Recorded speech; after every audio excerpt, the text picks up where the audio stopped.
There are two things that I think that great leaders need to have: empathy and perspective. And I think these things are very often forgotten. Leaders are so often so concerned about their status or their position in an organization, they actually forget their real job. And the real job of a leader is not about being in charge, it's about taking care of those in our charge. And I don't think people realize this, and I don't think people train for this. When we're junior, our only responsibility is to be good at our jobs. That's all we really have to do. And some people actually go get advanced educations so that they can be really good at their jobs, accountants or whatever, right?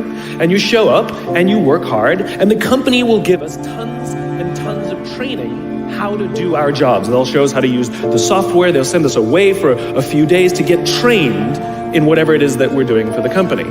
And then they expect us to go be good at our jobs. And that's what we do. We work very hard. And if you're good at your job, they'll promote you. And at some point, you'll get promoted to a position where we're now responsible for the people who do the job we used to do, but nobody shows us how to do that. And that's why we get managers and not leaders.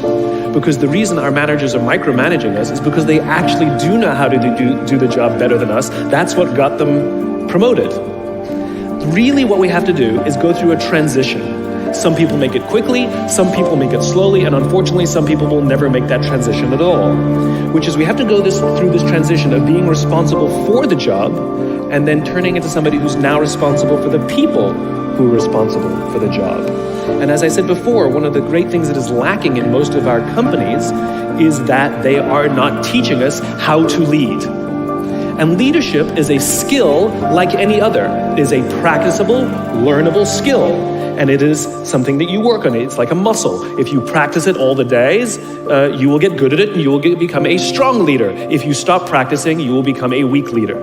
Like parenting, everyone has the capacity to be a parent. Doesn't mean everybody wants to be a parent, and doesn't mean everybody should be a parent. Leadership is the same. We all have the capacity to be a leader. Doesn't mean everybody should be a leader, and it doesn't mean everybody wants to be a leader. And the reason is because it comes at great personal sacrifice. Remember, you're not in charge, you're responsible for those in your charge.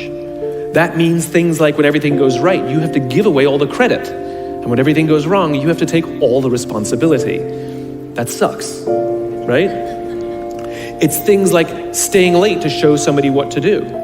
It's things like when something does actually break, when something goes wrong, instead of yelling and screaming and taking over, you say, try again. When the overwhelming pressures are not on them, the overwhelming pressures are on us. At the end of the day, great leaders are not responsible for the job. They're responsible for the people who are responsible for the job. They're not even responsible for the results. I love talking to CEOs and say, what's your priority? And they put their hands on their hips all proudly and say, my priority is my customer. I'm like, really? You haven't talked to a customer in 15 years. There's no CEO on the planet responsible for the customer. They're just not. They're responsible for the people who are responsible for the people who are responsible for the customer.